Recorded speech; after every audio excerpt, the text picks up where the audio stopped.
We've hiked up hills, we've crossed streams, we've swam in lakes, and we've wandered across dunes. But one thing we've never done is float down the serene rivers of the wild in the comfort of a canoe. Today, thanks to the likes of Ray Mears and Bill Mason, we decided to change that as we paddle down the Green River in Mammoth Cave National Park. As Pierre Trudeau said, "May every dip of your paddle lead you towards a rediscovery of yourself, of your canoeing companions, of the wonders of nature, and of the unmatched physical and spiritual rapture made possible by the humble canoe."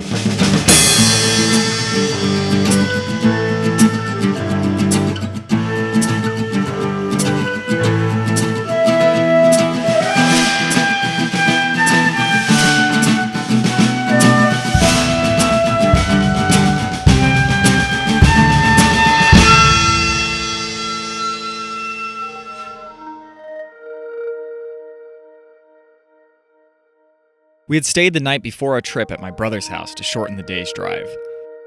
It was early morning and we were all pretty tired when the alarm went off. We again made the bad decision of staying up late when we had to get up early.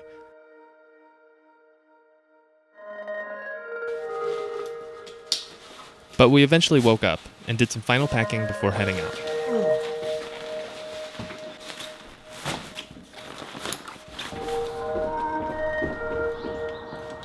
It was a cool and quiet dawn. The weather didn't look too promising, though. Although it's only 52,000 acres, Mammoth Cave National Park contains the longest known cave system in the world. These underground passages range from stalactite-filled limestone tunnels to huge cathedral-esque expanses. But the park also has 30 miles of rivers, which you can fish in or paddle on. We were planning on canoeing along the Green River and camping overnight by the water. We arrived at the canoe rental, which appeared to also be a turkey farm.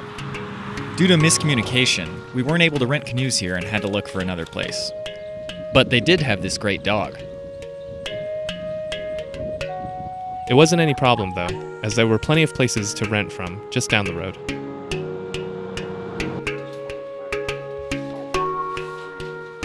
The owner at the canoe rental told us about a tiny cave near the start of the trip that we could check out. The route along the river was also peppered with many islands and sandbars, any of which we could camp on. As far as which island we should camp at, we decided to go with the flow. We initially planned to take the 20-mile trip from Denison Ferry to Hoochins Ferry, but after the owners recommended the 7.5-mile trip, we opted for that route to give us more time to film and explore the landscape. And tell where you are, how much farther you've got to go. You'll get put in right under 205. Right here's where you'll put in. No, that's okay. We're good. Okay, we're just driving to the drop-off point, or the ending point. Ready to go when you guys are. After paying for the canoe rentals, we drove off to the Green River Ferry, the final stopping point of our canoe trip, to park our car. From there, we were happily shuttled back with our gear to the drop-off point.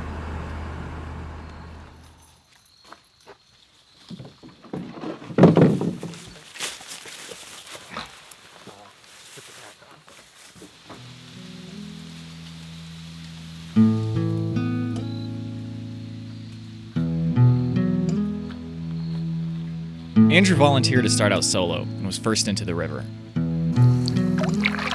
Even though we were confined to small canoes, we still had a great sense of freedom. To step out into our boats and glide out, it was a wonderful feeling. The light was just beautiful when we first started.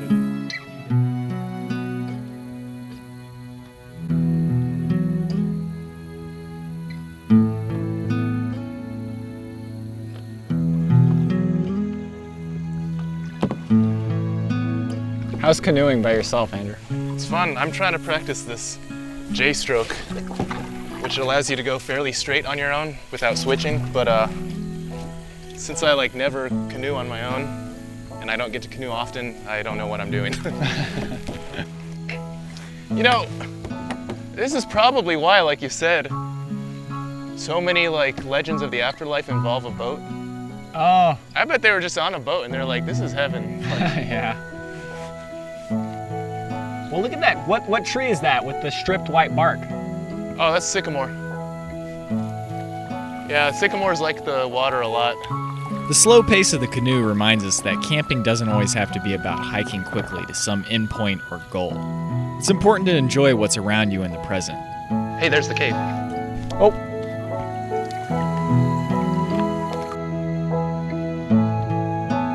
There must be somebody in there. I think I hear voices. Looks like we can just go in with that camera, right? yeah. Okay, going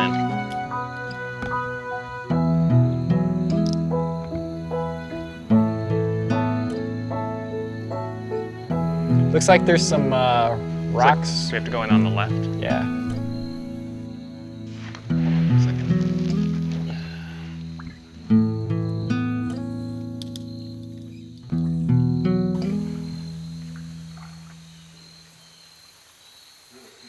You might need to push us a bit, because I can't steer that tightly here. We are about to enter the underworld. Oh wow, this is cool. This is very cool.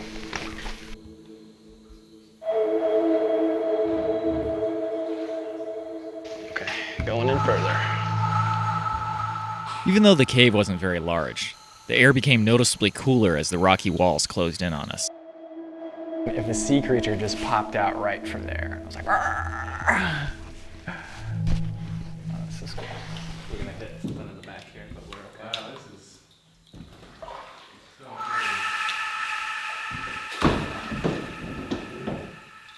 probably should wait for one person to get out before another one came in. We're stuck. Oh, you can see my breath. Here, I'll come out first, man. Okay. That's less than 75. You okay? Yeah. Are you trying to turn around? It's gonna be like Austin Powers. It is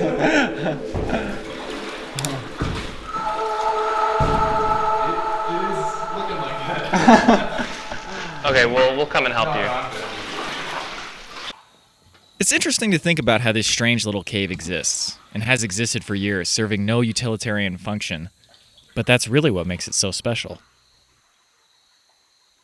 Watch that tree branch.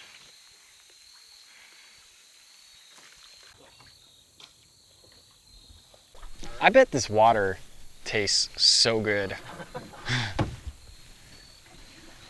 All right, let's keep paddling. We'll find ourselves an island. It's funny, if I had been thinking, I wouldn't even packed any water in. Kept our packs light, and then just straight filtered them out. It was a good thing we did pack water. The watershed drains into large rivers and lakes, which results in a buildup of runoff and contaminants. It'd be a better idea to filter water from smaller brooks up the hills. No matter where you are, if you're in a river, it feels like you're at the bottom of some Grand Canyon with the trees towering overhead. That's true.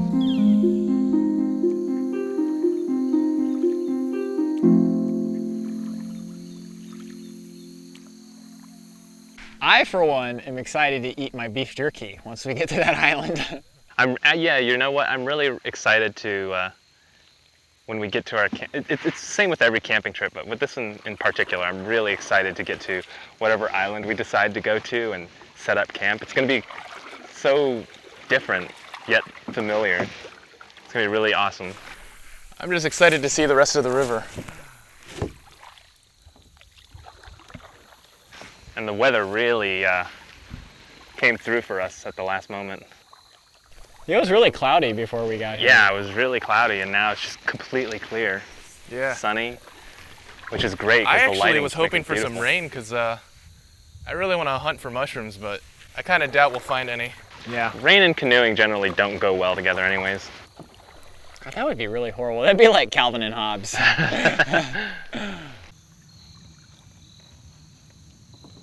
Well, that looks like a great island to regroup. There's a mile marker, 204. The first island we came across already had several canoes on the banks. People we had met in the van earlier. I might need your help maneuvering onto this, because it's starting to flow fast here, I think. Oh.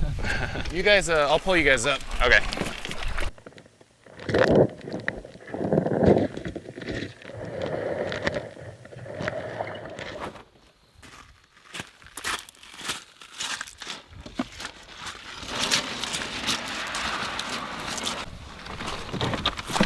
Brent. A fire ring right there. Oh. I guess this is the place to camp. One of them. This would be cool to camp on. You'd think the water level would rise up or something, but... She said that the water's lower than it usually is right now. Oh. We wandered around to see if there was anything interesting on the island. The river was super serene. Right now I'm hearing these northern flickers in the background, and they're just like echoing through this big river valley. What are northern flickers? It's a type of woodpecker. Yeah. Can't eat those, can you? Probably good, actually. I'm sure you could eat most birds. Yeah, when we were getting the canoes on the river, there was a little apprehension about, filming and trying to manage the canoes all at the same time. But the minute you get on that river and everything's quiet and you just kind of, all you hear is the sound of the paddling, it really just calms you down, and you really just, all your cares go away. Yeah, there's a fire ring over here. It looks like a lot of people are going to be camping here. And it's lots of gravel, some young sycamores, plenty of driftwood for fire. But I think we all want to just keep going and try to find a better spot. What type of trees are those over there that are downed? That are downed? Right here. Those are probably all sycamores. I don't know. It's hard to tell since it's driftwood, though. I mean, all these leaves you see are sycamore, but... Oh yeah, you can see the small saplings coming up from the ground right there. Is it common for sycamore leaves to smell? Or is that just something that... There was this big sycamore tree on the street where I grew up, and it always smelled really terrible. I don't know. I don't think so, but you can try it, I'm I gonna guess. smell those leaves right now and find out. Let's check it out. I don't smell anything. Yeah, it's vaguely the smell that I remember. You must have a better nose than I do. I don't know. It always smelled really terrible whenever I rode my bike past it, and I always thought it was like the kid who lived there. You smell. And then I was like, Robbie, that's ridiculous. There's no way you'd be able to smell it. And I was like, it must be that tree. It is surprisingly warm today, though. Last night it was so cold. It's been pretty blustery recently, but I guess we're in the south, but it's so sunny and dry. It is very nice weather, considering that next week is November. Yeah. Stopping at the island and getting a chance to put our feet on solid ground for a few minutes, we felt more confident about navigating the river with our canoes. We set off with a renewed vigor.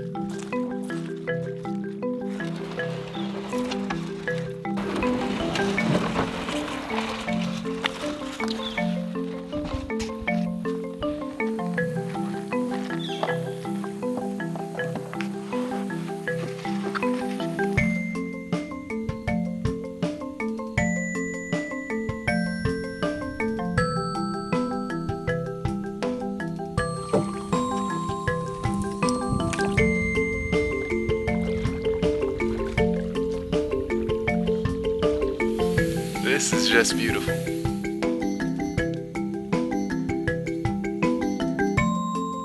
When you glide down a river, everything seems more natural and wild. Even in a river surrounded by farming fields and adjacent to the streets, the trees high up on the riverbank and the sound of the water helps take you to a better place.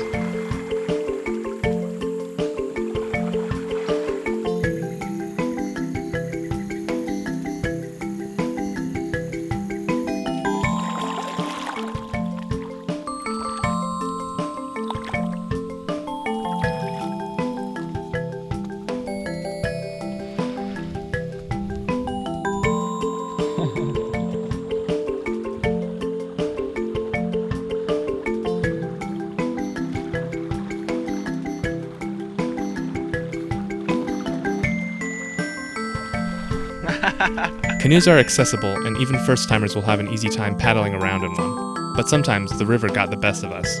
Or in this case, Andrew. Navigating upstream past the islands and sandbars normally wouldn't prove too difficult, and none of us would have minded taking a small dip into the river.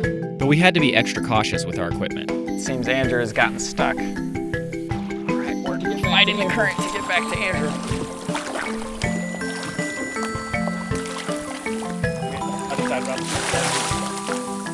I was surprised at how strong the current was as it pushed me into this snag. It felt nearly impossible to push back against it. It also made it nearly impossible for my rescuers to save me.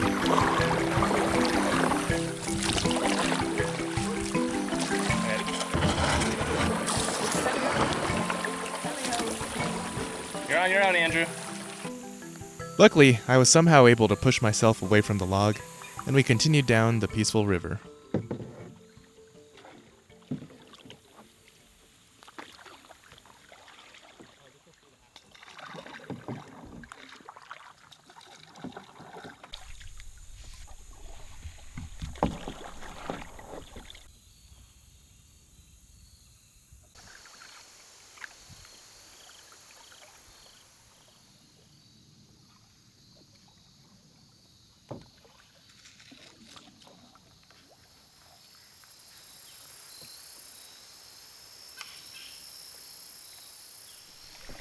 All right, looks like we're coming up to a split here. And we are gonna go ahead and take two different directions. Andrew's gonna take the right, and we're gonna take the left.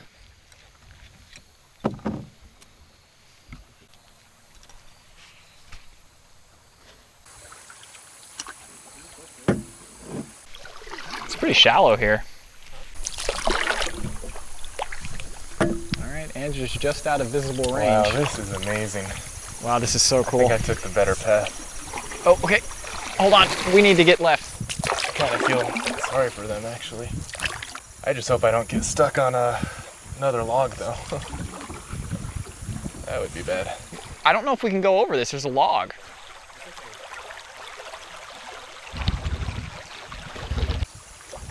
Uh-oh. That looks kind of bad. There's a bunch of logs right in front. I'm gonna push us this way off of the log. Oh man, I hope I can get over this. Oh wait, can I go to the right? We're gonna have to go backwards for a second, I think. I'm just gonna go for it. There's some rapids there, so. Oh no. Okay. Oh jeez. Oops. Hold on. Oh, this is great. Let me set this camera up so it at least gets some action.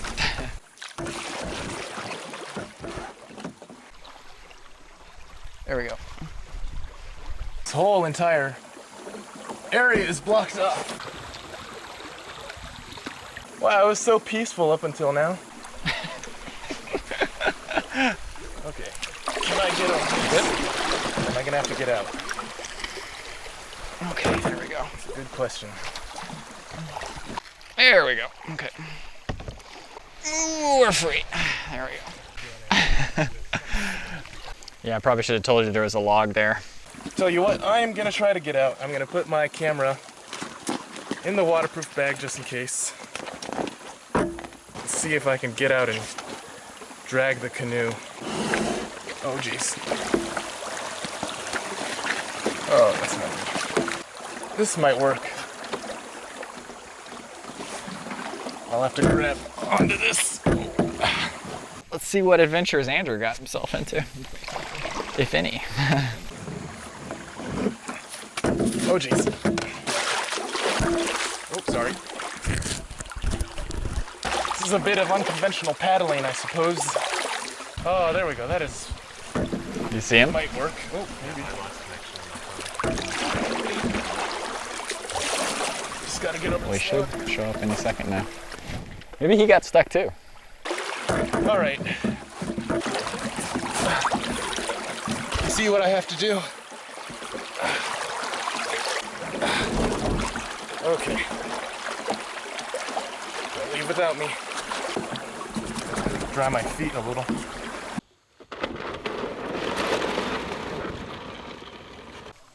Oh, I hear him. I don't know how well you could see it, but this here is the log that was completely blocking the passage. It was very, very peaceful right up until there. The leaves were beautiful and stuff. It felt like I was in some ancient English channel or something, but I had to get out of the boat, step on that log there, and push myself over. Yes. Whoop whoop! Can you get over here? Yeah. It was incredibly beautiful And then there was a log directly across the entire waterway. Okay, you're going pretty fast sideways, so.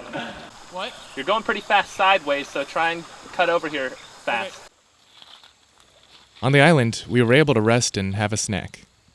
The way I took was so beautiful, and it looked like you were going through some sort of ancient, like, English channel or something. Yeah, the sunlight didn't reach where you were, but it was, like, shining through my leaves. But then up ahead, I see these fallen logs blocking the entire waterway. But we got stuck on that log, and once we got up here, I was like, uh-oh. Still don't hear Andrew yet. He must have gotten stuck on a log, too. I was like, I knew this would happen. This is a cool island. This one looks like it's usually underwater because it's kind of water swept and there's a bunch of mussels. Do we have recordings going? We stopped to look at the map and talk about how much we had paddled so far, when suddenly... Whoa, whoa, whoa, bald eagle.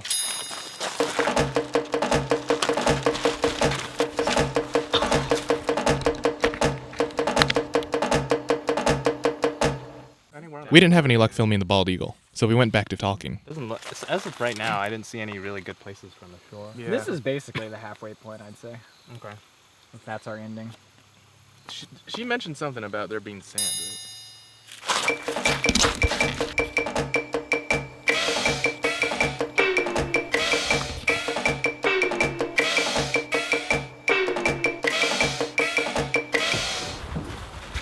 Well, we unfortunately never got a good shot of the eagle, but seeing it fly by 3 times with our own eyes was enough of a privilege.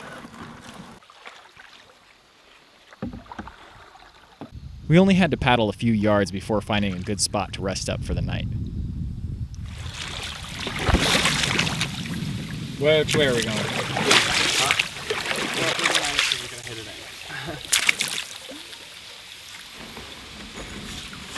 We were trying to land just now. That was a perfect landing.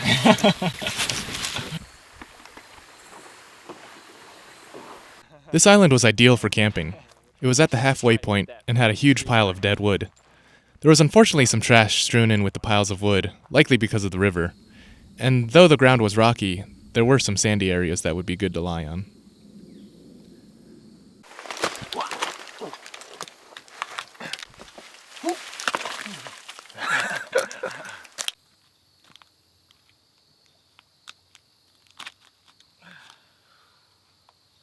Brian was climbing earlier and he slipped down. Where did you slip? Over there? There's some like stair step like looking things. I guess that when it was dry people got up there.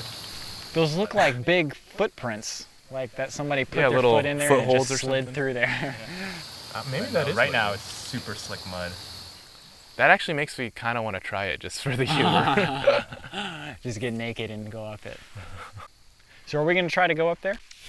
I wouldn't do it. Ooh, yeah, it is super slick. Thanks to my warning, they took their time climbing up and didn't make the same mistake as me.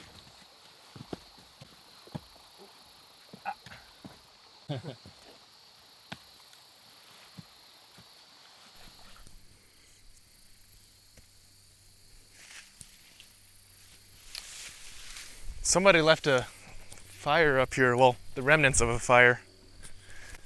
And they also, unfortunately, left some beer cans and water bottles. I don't know who thinks it's okay to do that, but you get people like that everywhere, I suppose.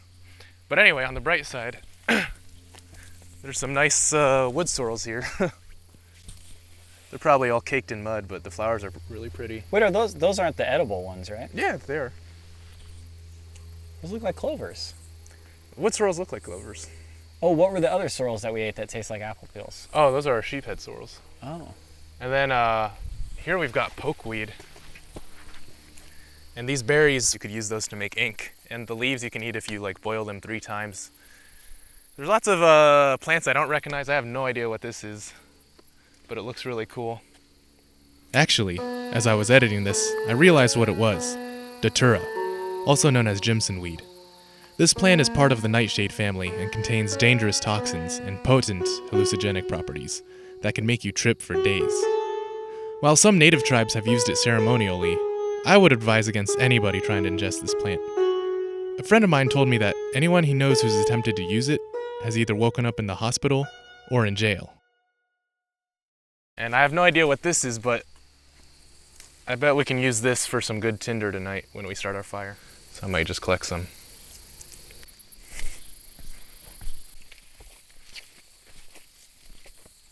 Foliage is getting pretty dense up here. These little pink flowers are called Pennsylvania smartweed. That's one thing I do know. But whenever you go to a different area, there's like tons of alien plants. This is another plant we could use for tinder, and I'm pretty sure this is some type of goldenrod plant. I'm not sure if these are going to be dry enough to ignite, but might as well grab a few just to see. We also spotted some toxic horse nettle and some nearby animal tracks in the mud. Well, I don't know for sure, but I think these are raccoon tracks. And then there's some like bird tracks here of some sort of waterfowl. Oh, those are cool, yeah. What are these right here? Is this a dog or? No, these rounded ones, I have no idea. It's not a dog. I think it has an extra toe than a dog would.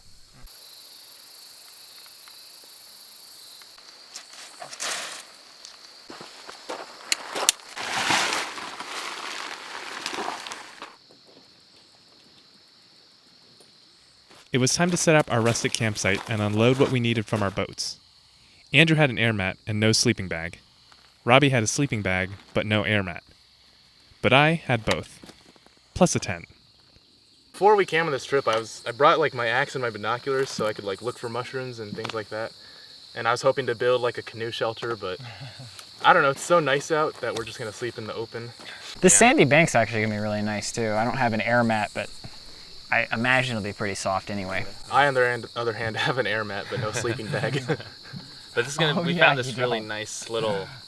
It's kind of like an enclosure, so it feels like it's pretty secure, and it's higher up than the rest of the island. So in case the water does rise, we should be okay. Well, we're probably gonna get a fire started. And Robbie, Brian has a knife. I have a knife. It's about time you had a knife, because it's dangerous to go alone. So take this. So. Oh, thank you. It's an $8 knife. Oh, this is for me? Yeah. Oh, dude, thank you. That's awesome. It's actually shaving sharp. Wow, that's awesome, dude. I shaved my face in the bathroom yesterday. Yeah. But I couldn't do the trick. No hair. Dude, that is crazy. Wow, thank you very much. Yeah. It's only $8. At first I thought you were just like joking, and I was like, yeah, you're right, I do need a knife. I took a little bit of time to comb the beachy island. I found an Osage orange, which belongs to a tree that is ideal for making bows.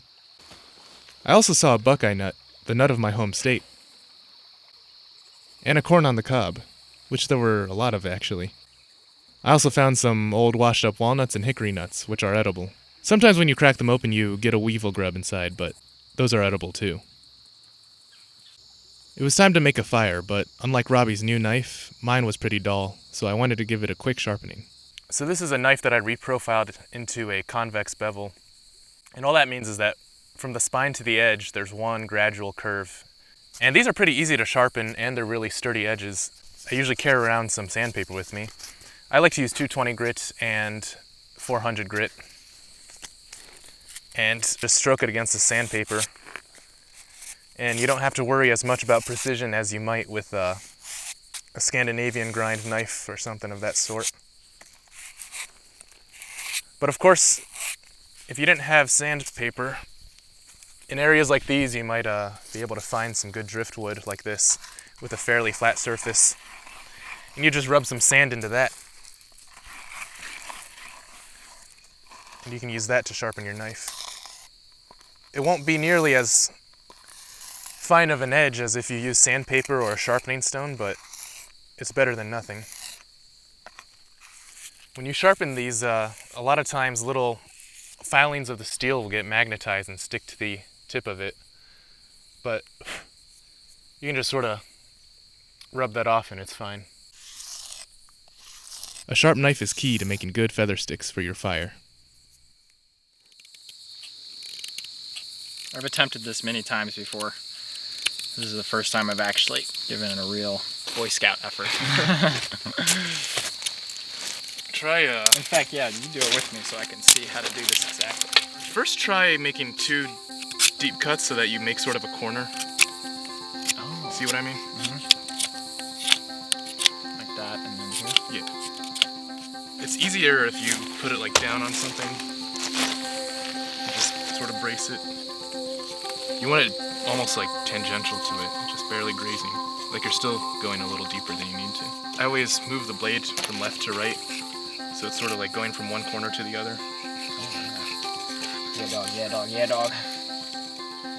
Call that Midwestern bloomin' onion.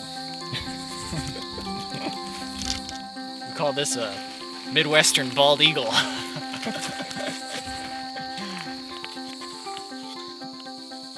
Basically, wherever you make corners, that's where you want to do your next one. Yeah. Makes sense. And the more swirly or curly they are, the better. That was a good one. That was a good one.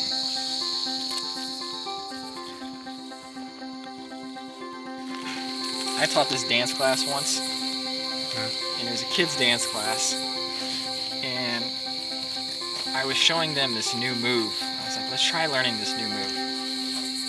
And I literally just finished showing it to them, and we had practiced for literally 3 seconds. Like, not actually, this is not like hyperbole, just we literally practiced for 3 seconds, and one of the kids gives up and says, I give up, this is too hard. And it suddenly dawned on me that we always give up after 2 seconds on anything. And really, if you just give it a little bit more time, then, I mean, you might not become a master at it, but you'll at least learn it. Yeah, it's strange because I was practicing that J stroke earlier, which is just this like paddle stroke that lets you go straight while you're paddling on one side. And I don't know, I had no idea what I was doing at first, but I sort of started to feel it, and sort of started to get it. I still don't have it 100%, but I think if you just persist, even if you don't have some master teaching you how to do it, you start feeling the right way to do it. Practice does make perfect, I've found. Yeah. If there's anything you can believe in life, it's practice. Can't believe in much else. The tinder I grabbed was damp and difficult to spark.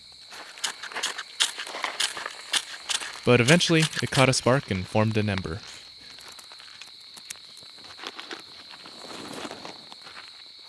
From there, it was just a matter of blowing on the tinder bundle to coax life into it.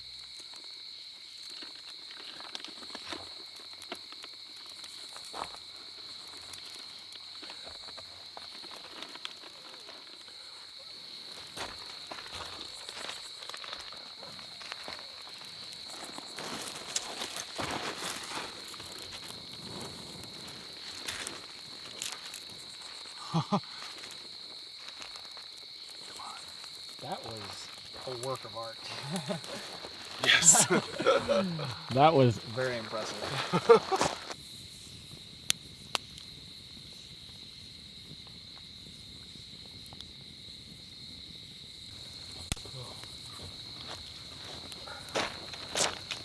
We had done a lot during that night, but unfortunately, lots of our footage was deleted. Still, with the fire going, we sat down to have some fermented vegetables.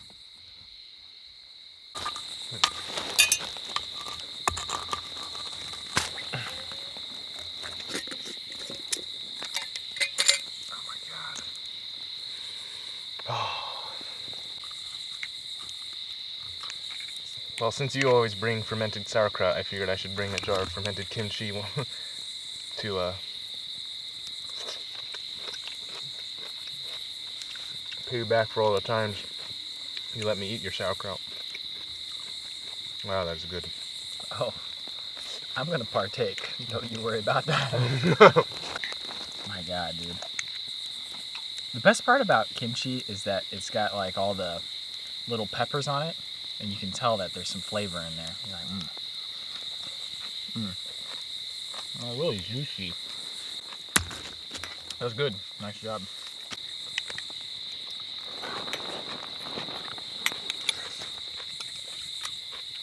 Since you were so gracious to share your kimchi. No, that's. Oh, I mean, you can have that too, but I'll share with you what I have dubbed Kraut. Very different fragrances. Same bacteria, though. It had been a damp night, and our gear became soaked with condensation pretty quickly. Still, it was a beautiful, pleasant night.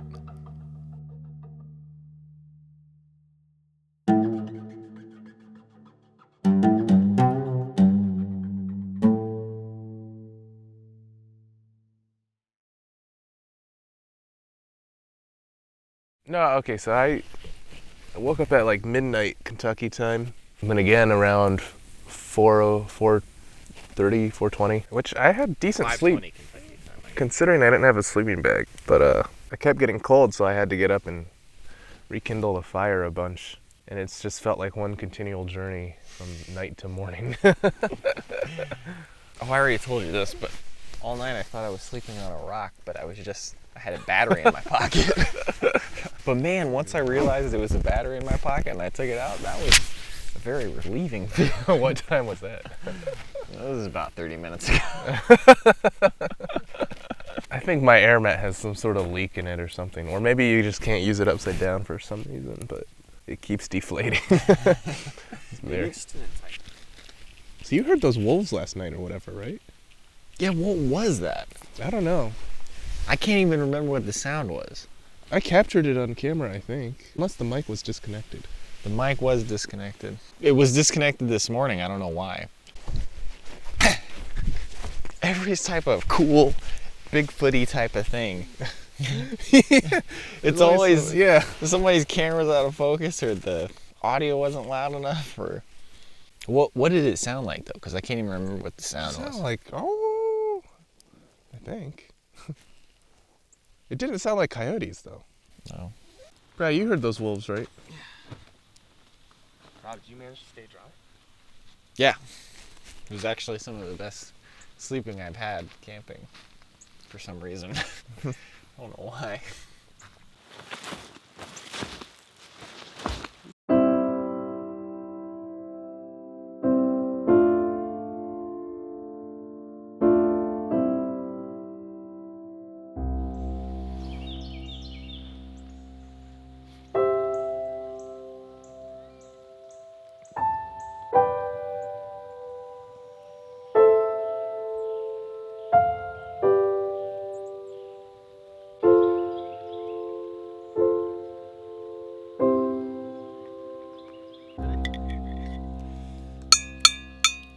Amidst the Dawn Cardinal songs, we decided to decadently fry bacon and butter. We had lost the up-close footage for this as well. You're gonna want to see this. It's a good thing, too, because otherwise you'd be mighty hungry right now. Oh my goodness. That is the most delicious thing I've ever put in my mouth. Butter and bacon. Now I know how they make McDonald's biscuits taste like they do. Probably like 90% butter.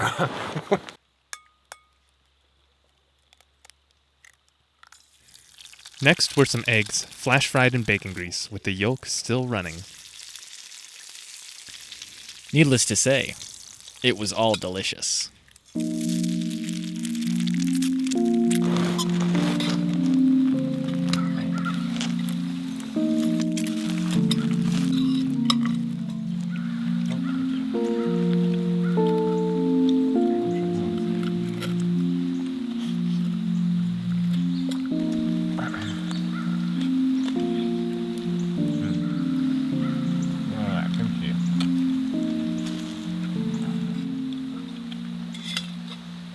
And thanks to that big breakfast and the wonders of peristalsis, Really got to use the bathroom, and I don't want to poop around here because it's all sand and gravel. So I'm going to go over there on this higher part of the island where there's more vegetation and probably better soil. Believe it or not, rocks are actually really good toilet paper if you choose to use wild toilet paper. First of all, you want it to be smooth, obviously. And you want it to be fairly big so that you can grab onto it with your hand. You want it to have sort of a point so that you can get in there real deep. Now, I know a lot of you are probably wincing at the thought of using a rock for toilet paper, but believe it or not, it's one of the best wild toilet papers, as long as you find smooth ones. 3 rocks beats 3 seashells any day.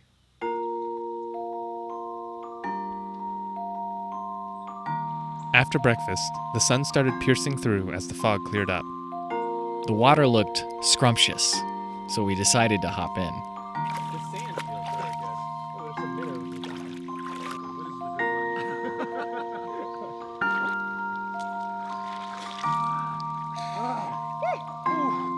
Oh, I'm being carried away downstream.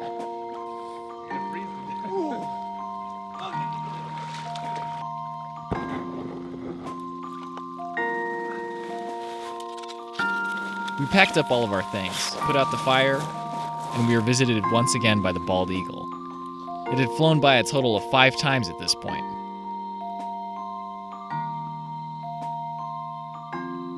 And with that, we were back on the water's surface. This time, I would be in the solo canoe.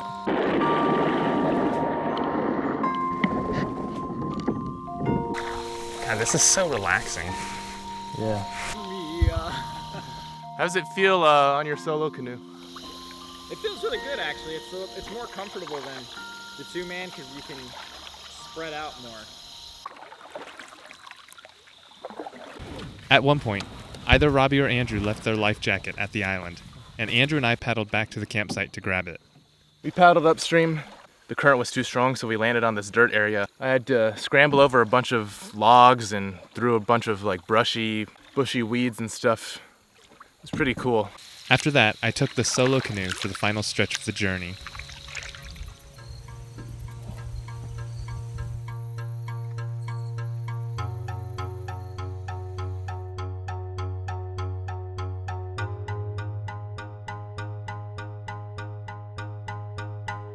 We took our time with the last stretch of the river.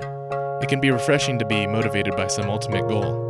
The goal of reaching our campsite in time, the goal of summiting a mountain, or hiking as far as we can. But paddling down a river on an early fall day reminds you that not everything has to have a purpose in life. As Alan Watts reminds us, flowers are purposeless. A pebble on a beach is purposeless. A singing bird, a scampering squirrel, or a blowing breeze are all without purpose, no matter how much scientists or economists might insist otherwise. Trees need not be shredded to pulp or cut into lumber to be valuable. Muskrats and beavers need not be skinned and worn on our heads to have meaning. Rivers need not be dammed and made to churn turbines to be enjoyed.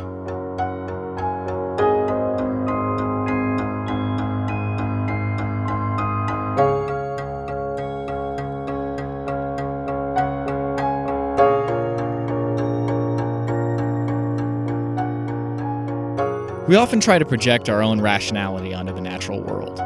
Humans always strive to achieve some goal. But when does it end? That's the ferry up there. When we finish today's chores, we don't feel satisfied and at ease. Instead, we just worry about how much we still have left to do tomorrow. We end up in a state of perpetual stress and never feel like we're actually living the life that we want to live. Going on a trip where there's nothing to be done allows your brain to finally relax and live in the moment.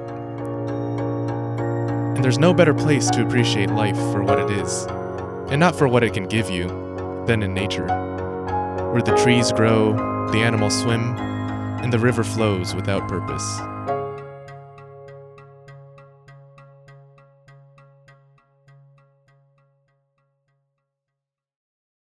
Did you really think we'd go to Mammoth Cave National Park without seeing a cave?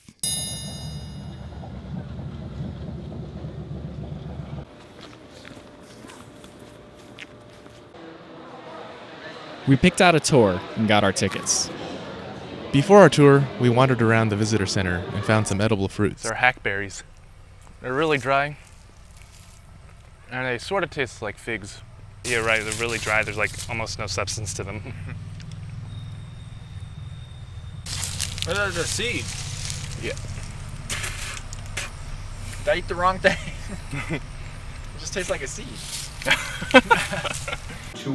This tour is a little bit long. And then it was time to start the tour. We were led around the back of the visitor center, down a path that took us through a pleasant wooded area. It was warm and the sun was shining. But we soon came to the maw of the mammoth.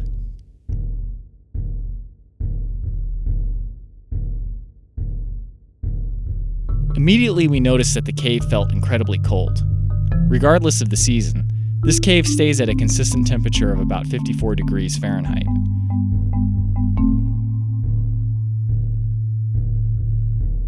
These huge caverns were once used as a mine for saltpeter, a key ingredient in gunpowder.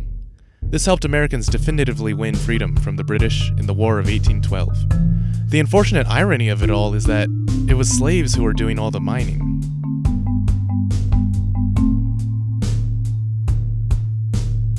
So we're doing the Mammoth Passage tour, and apparently there's a sinkhole over there that we can look over. And we've entered all these huge rooms with big circular roofs almost. The whole cave just feels like a building almost. Yeah, when you hear the word cave, like you think of really tight, enclosed spaces, but so far the area has been just huge. It's been so surreal. Like you can't even, you don't expect it. Hence the name Mammoth Cave. It is truly mammoth. Long before Europeans settled the continent, indigenous people used river cane torches to mine minerals from the cave, which they may have used ceremonially or medicinally. The cave may have been a sacred spot, as it was used as a burial site for the deceased.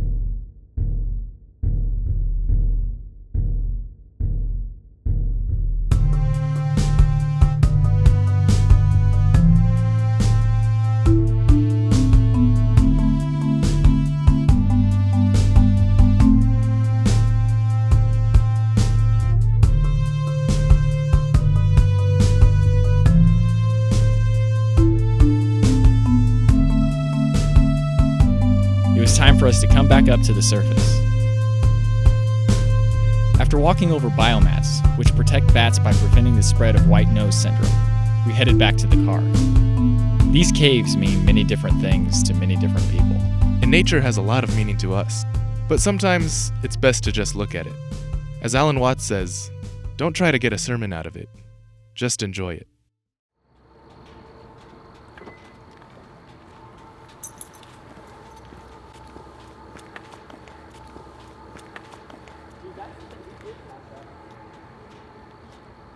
Going camping is amazing, and one of the best perks is when you come to these little, like, Mom and pops. downtown, like down cooking, home cooking, whatever you want to call it, restaurants, and you get to just Down stuff on the yourself farm. down on the farm. Yeah, We support all the Whatever mom and you want. pops out there.